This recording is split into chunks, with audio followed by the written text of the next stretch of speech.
The story begins in the cold, damp corridors of a medieval dungeon, where the air was heavy with the stench of blood, mold, and despair. These prisons were not simply places of confinement, they were laboratories of suffering where cruelty was perfected and turned into a weapon of fear. To walk into one was to step into a world where pain itself became a form of control, and where men of authority believed that breaking the body was the only way to reveal the truth hidden in the soul. For many, the dungeon was not the end of justice but its most terrifying beginning. Among the most chilling tortures devised was the strappado, a seemingly simple method of pain that crushed both body and spirit. The victim's hands would be bound behind their back, a rope looped around their wrists and tied to a pulley above. With a single command, they were hoisted into the air, their shoulders wrenched backward until bones snapped from their sockets.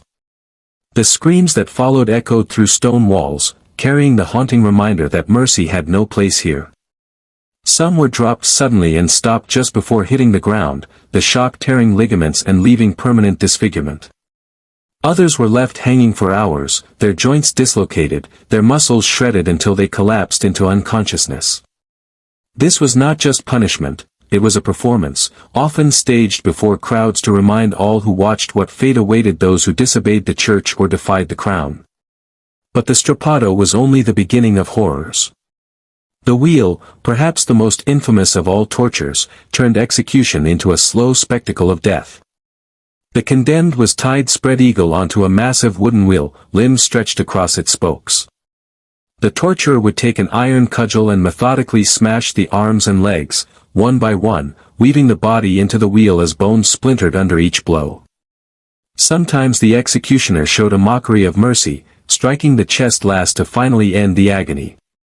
Other times, the victim was left alive, twisted around the wheel, to die slowly from thirst, exposure, or the pecking beaks of crows circling above.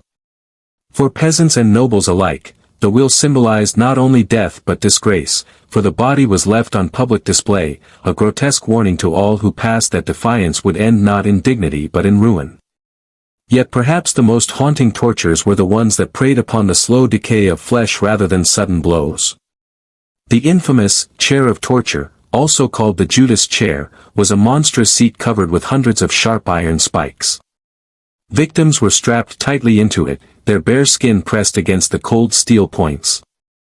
Every movement drove the spikes deeper, and sometimes the chair was heated with fire, roasting flesh against metal. Few survived long on the chair, but those who did carried scars as lifelong reminders of the pain they had endured. To the medieval mind, suffering was a language, and these devices were its cruelest form of speech. In the shadows of these chambers, the cries of countless men and women were swallowed by stone walls, their pain hidden from the outside world but never erased from history. Each device, each cruelty, was more than a tool, it was a message carved into the flesh of humanity, reminding everyone that in an age ruled by fear, justice and terror were often the same.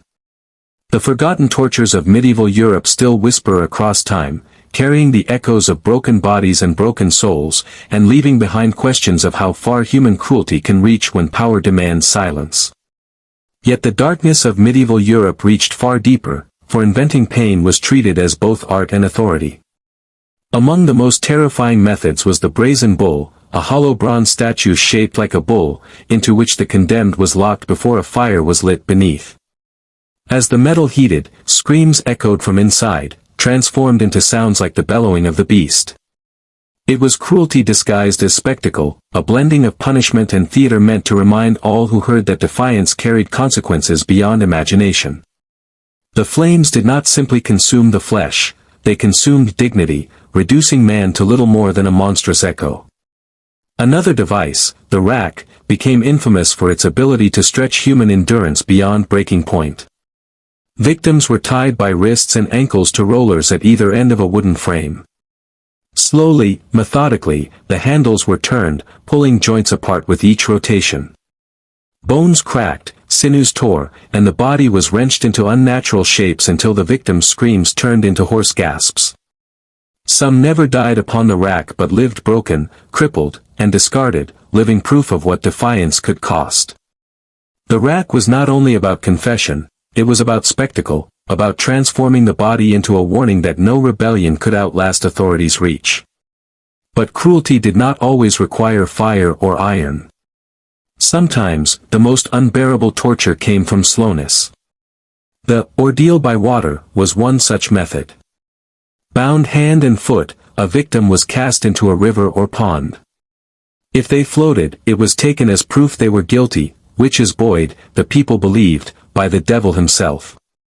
If they sank, they were declared innocent, though often too late to be saved from drowning. In this twisted logic, innocence meant death, and survival meant condemnation. Women, especially those accused of witchcraft, knew the water would never offer mercy. Even more insidious was the punishment of starvation, where captives were locked into cages too small to sit or lie down, left exposed to the elements with only scraps of food tossed in. Days stretched into weeks, until flesh decayed under the open sky and the body gave in. Sometimes, honey or milk was smeared on victims' faces to attract insects, leaving them to the slow agony of being eaten alive. These punishments turned suffering into spectacle, a grim theater in which rulers, priests, and the public alike played their part. The second wave of tortures was no longer about truth or justice. It was about control, about instilling terror so deeply that even whispers of rebellion died before reaching the air. Medieval Europe learned to shape fear into an art, and in doing so, left behind shadows that still stretch across centuries. What began in the dungeon now spilled into the public square, where executions became not only justice but entertainment, where cruelty became part of culture itself. But the theater of cruelty in medieval Europe did not end with the rack, the wheel, or the burning stake. There were darker punishments still, forgotten by most, yet lingering in the cracks of history like ghosts.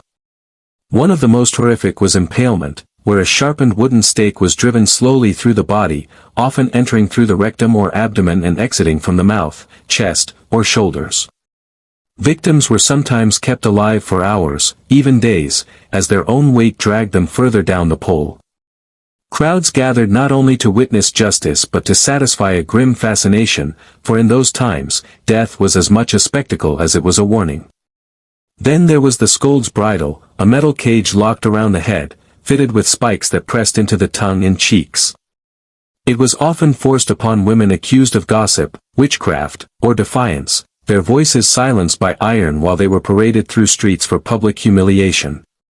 The punishment was as much psychological as physical, breaking the spirit while reducing the victim to an object of mockery. In a society ruled by strict hierarchies and religious fervor, silence was demanded, and this device became the cruel symbol of obedience. Another haunting method was known as the boot, where the victim's leg was placed into a wooden or iron casing and wedges were hammered in until bones splintered and marrow seeped. The boot was not designed to kill but to destroy, leaving survivors maimed for life, reminders that authority left scars even when it spared breath. The echoes of each hammer strike carried not just through bone but into the minds of those who watched, instilling terror far beyond the dungeon walls. Public executions themselves became theaters of cruelty, designed not only to punish the condemned but to entertain the masses. Hanging, drawing, and quartering was the pinnacle of this barbarity, a ritualized death reserved for traitors. The victim was hanged until half dead, then disemboweled alive, their entrails burned before their eyes. Finally, the body was hacked into 4 pieces, each quarter displayed in different parts of the kingdom. It was not only death, it was erasure, a dismantling of identity and humanity, ensuring that rebellion would be remembered only as horror. And yet, perhaps the cruelest torture of all was the one history rarely names, the silence of those who survived. Many who endured these torments lived on as broken shells of themselves, their bodies marked by scars and their minds haunted by memories too heavy to speak. In villages, cities, and castles, the sight of twisted limbs, missing tongues, or hollow eyes stood as living reminders that power was absolute. Fear became the most efficient prison of all, and cruelty became an inheritance passed from ruler to ruler, church to court, executioner to crowd. As the centuries passed, many of these tortures were outlawed, remembered only in whispers and scattered manuscripts. But their legacy still lingers. They remind us of the fragility of mercy, of how quickly power can strip away compassion, and of the terrifying truth that human beings once crafted pain into art. The forgotten tortures of medieval Europe haunt not only the stones of old dungeons but the very pages of history, where blood and fear were written as lessons for generations yet to come. And though the devices may have rusted and the screams faded, their shadows remain, warning us that the cruelty of the past is never as distant as we wish to believe.